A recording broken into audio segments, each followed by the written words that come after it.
All right, Ambassador John Bolton was the former U.S. ambassador to the United Nations. He's a former national security advisor, and he joins me now. Hi, Mr. Ambassador. Glad to be with you. Look, I say it every time. It's really important. You are not somebody who just analyzes Russia from afar. You've been there. You've actually met with President Putin. I deeply respect the insight that you have on what's going on in the Kremlin, as much as we can kind of guess and know. So we talk about a new grand alliance between China and Russia that threatens the West. Are they simply carrying on a close relationship that they've always kind of had, that's ebbed and flowed over the decades, or do you see a substantial change? Well, I think there is a substantial change. 6 or 8 months ago, I called the relationship an entente. Today, I'd call it an axis. And I think it's continuing to solidify. I think China is very much the senior partner, Russia, the junior partner, obviously the reverse of Cold War days of the Sino-Soviet alliance. But the work that they're doing is being reflected in a number of different ways. For example, one relatively new piece of information is that Russia has apparently agreed to supply highly enriched uranium to China to put in breeder reactors that the Chinese are building. They're building two, one to come online, I think this year, one in 2026. Breeder reactors leave you with plutonium, among other things, which is obviously fissile material for nuclear weapons. That's a very significant reality. And you'd think kind of strange, why would Russia give up its dominance between the two of them in terms of nuclear weapons by helping China make even more? I think that's a sign of potentially of how strong China's superiority in this relationship is, and their determination to get a lot more fissile material for nuclear weapons. So we're focused on the war in Ukraine, as we should be. We're focused on the Chinese threat to Taiwan, as we should be. But in the strategic weapons area, this is a development that really, obviously, I think is far more threatening over the long term to the U.S. and the West than the theater threats that we're now talking about. Well, then some people would say that we were mistaken all along just to keep these arms negotiations like START going with Russia and never including China, because China was always below the 1,000 warhead mark. I mean, substantially with a few hundred nuclear weapons. Was that a strategic error not to try and bring China and other nuclear powers into those discussions?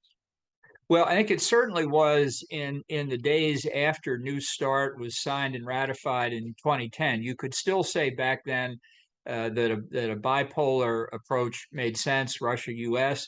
But I can tell you, as early as 2018, when I was serving in the Trump administration, I said to the Russians, "There's not going to be any extension of New START unless the Chinese are included, because it doesn't make any strategic sense." And I think, moreover, while it's certainly critical in the arms control context of strategic weapons, if if there are three major nuclear weapon states, the even more important aspect is how the United States builds its nuclear force to deter, and if necessary, God forbid, defeat two adversary nuclear powers. You could imagine successive nuclear crises. You could imagine Russia and China ganging up together. We've spent half a century in the bipolar nuclear world figuring out our deterrence and offensive requirements in the nuclear field. A lot of debate. Some of the finest minds in America had to help develop that deterrence theory. It's like child's play compared to deterrence theory in a tripolar nuclear world. So is America now behind the curve in terms of deterrence when it comes to other nuclear powers? I mean, we had mutually assured destruction. Do you think the U.S. is, and now the arsenal in the U.S. is said to be badly aging? It is going to be very expensive to upgrade it. There's a lot of debate about how do you upgrade it? Do you use cruise missiles with nuclear warheads? Lots of internal debate in the U.S., but it would seem like the U.S. is now behind the curve on these hypersonic weapons and elsewhere. Well, I think we are behind the curve in many respects. I think nobody has thought through deterrence in a tripolar world. So I think the Russians and the Chinese are behind as well. But the real question is, before you get to the theory, do we have the capability, or can we scale up in a tripolar world. And I think that really does go to the point you raised. Our current stockpile is aging. I think we need to face up to the reality. We're going to have to do testing, underground testing, of course, but in the near future. To ensure the reliability and safety, not just of the stockpile, but of new weapons we're going to have to design. The Russians and the Chinese both have stolen a march on us in terms of hypersonic technology, probably stolen from us that we sat on, left in the file drawers during the Obama Really? years. And I would say as well, this is now even more crucial that we ramp up our national missile defense activities, which languished during the Obama administration, didn't do much better in the Trump administration, and are languishing again in the Biden administration.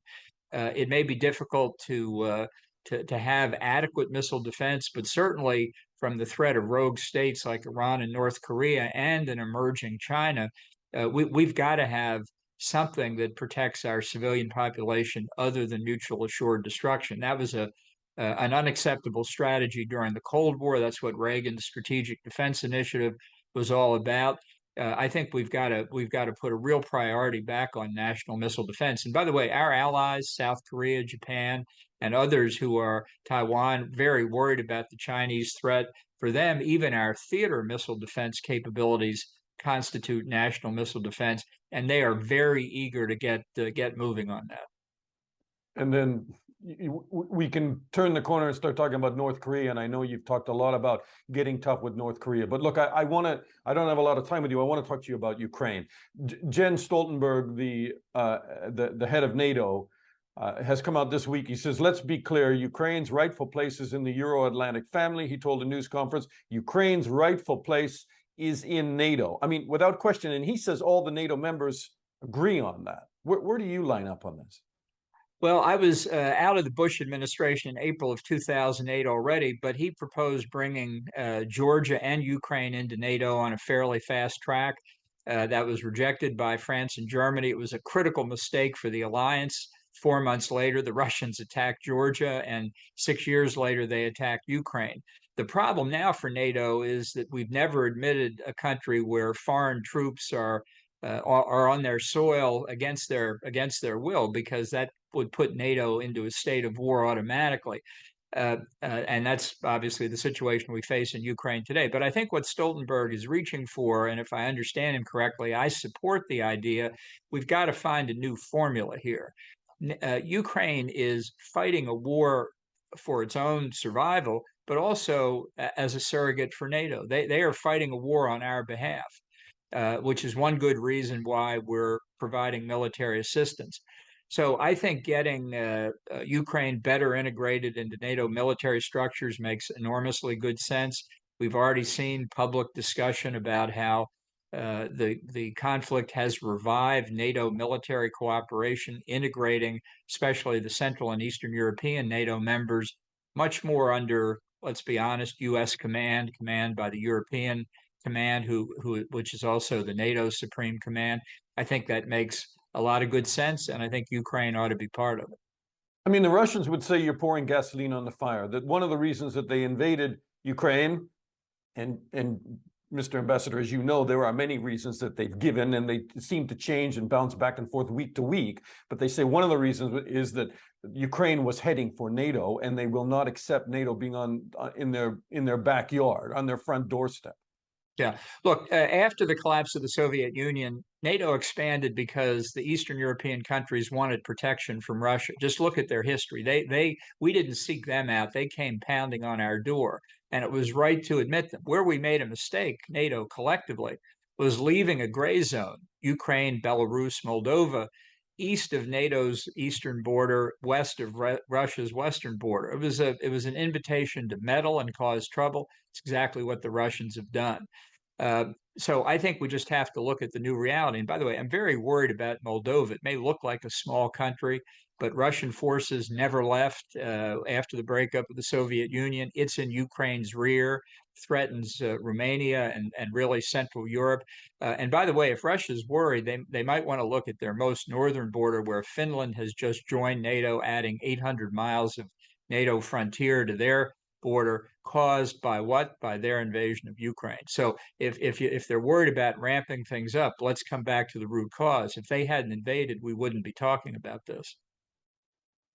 There are two different kind of perspectives emerging in the US. One is people will be critical of the Biden administration and say that this slow drip of weapons is not going to give Ukraine the muscle that it needs to retake these occupied areas. And at the same time, your Republican Party, there's a lot of splintering within that party where people say, why are we pouring all this money into Ukraine? And former President Trump talks about, solving the whole issue in 24 hours. He'll bring peace and calls for compromise on territory and a ceasefire from people like Macron of France.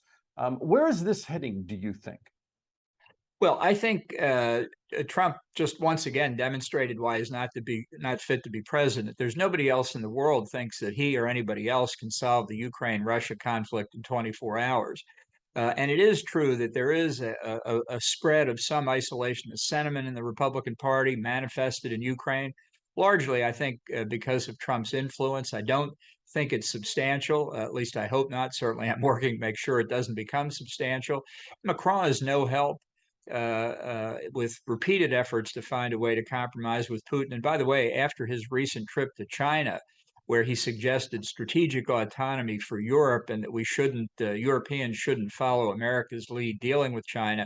Let me just say to anybody in Europe who's listening, if you want to follow Macron's suggestion to have strategic autonomy, be careful of asking for that, because there are plenty of people in the United States who would say, fine, you can have it tomorrow. Then you worry about Russia on your own. Not a good idea.